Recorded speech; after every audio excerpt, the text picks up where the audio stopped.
Yeah. Hello. Uh, let's stop the YouTube timer. Yeah. Okay, hello. Um, Today I want to present a feature of FancyPars that I've just recently finished, and basically FancyPars is able to take the source code it parses and to translate it into an abstract syntax tree as every normal parser does. But really, because the lexical and the grammatical specification are both united in the FancyPars grammar, you can do you can go from the IST to source. You can directly go back because you already have the grammar specification. I mean, the same thing that tells you how to go from text to the IST can tell you how to go from the IST to text again. And yeah, let me show you this. From my other video, you should already know this example that I have here. This is the grammar for the FancyPars parser definition language. And okay.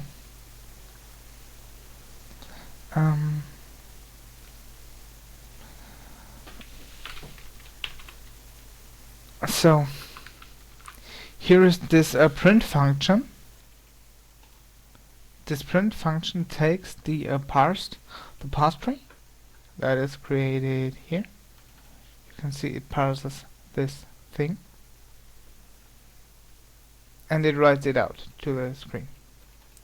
And because I do not have white space in there, I had to use a few tricks to.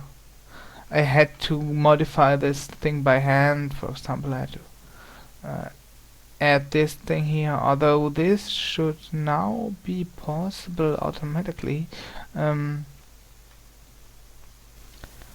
Yeah.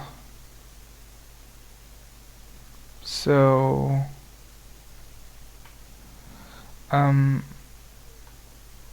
this thing here, the printer here, is what actually provides the output. Let's show you this. Okay, this is the output. As node identify, let me actually switch to another term here. I can create this just again, right? And here you can see st node identifier, internal identifier, group, identifier name, question mark add, identifier annotation, comma, brace open, group, slash pattern element array. Oh, and I have a bug here. Here should be no space. Yeah, the spaces are actually an artifact, and so is this trailing comma here, because this thing, this printer that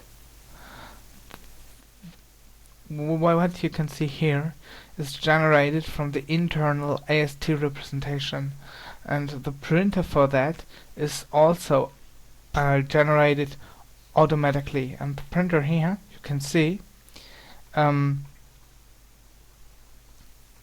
it's a lot of code. You really don't want to write all this stuff yourself. And this thing that does basically dynamic dispatch here is also generated automatically, and this is part of the boilerplate, and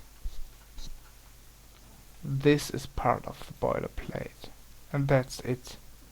So if you had anything else you wanted another grammar you wanted to apply this to make source code out of your AST, you would just have to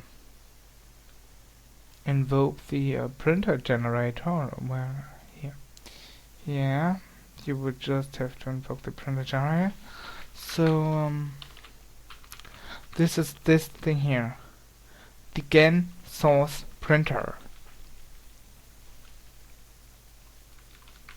If I write out the result of the GEN source printer, well, there we go. You should see like this. Does anything look familiar?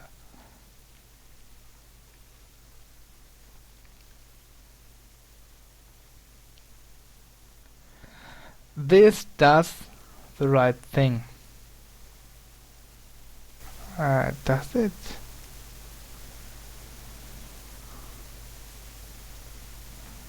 It should, at the very least it should.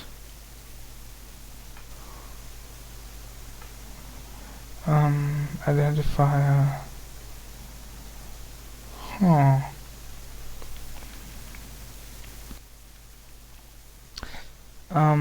That's the problem. Can you see this? This print g dot annotation. That is a problem because the annotation is actually optional. See this here, that's question mark. This question mark means if there is an add, then parse the identifier annotation. Otherwise, just try to match the brace open. Yeah. I thought I'd fixed that.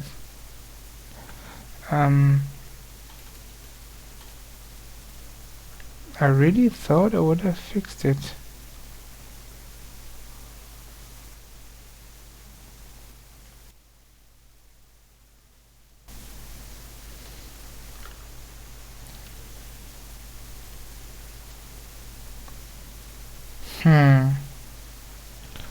This should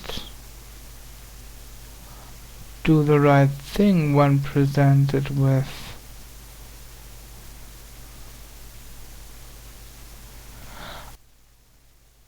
yes, there we go, that's the problem.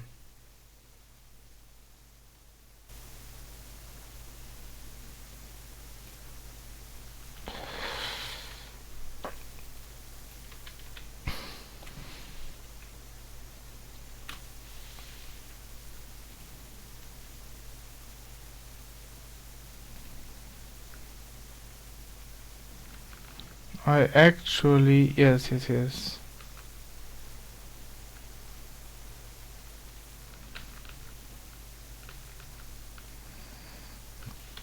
Okay, this is understandable.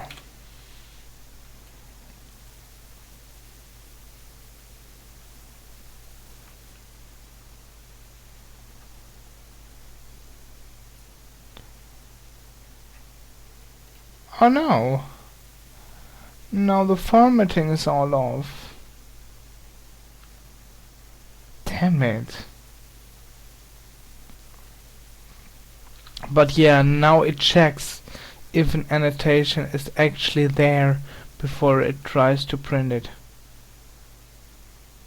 Which is nice.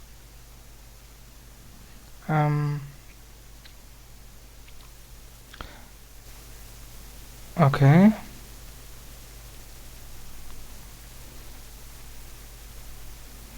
Yeah, just have to fix this up. The indentation here is wrong.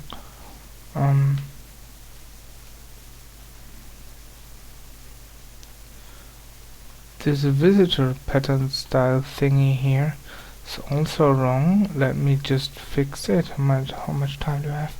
Oh boy. Alright, let's do this fast. The problem was here. This thing is not indented properly.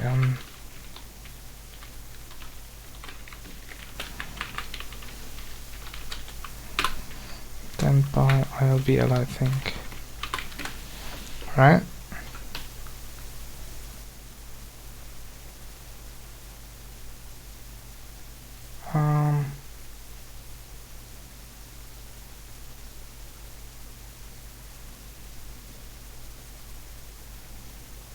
I cannot.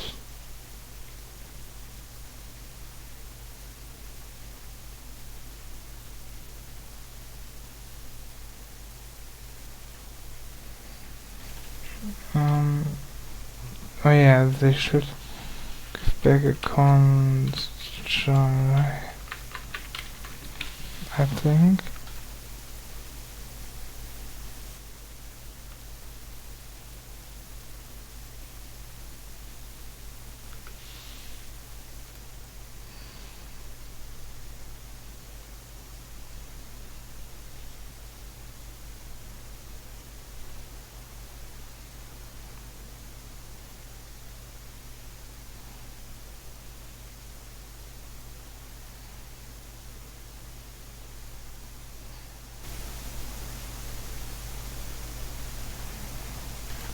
Oh, I'd have to cast it, I think.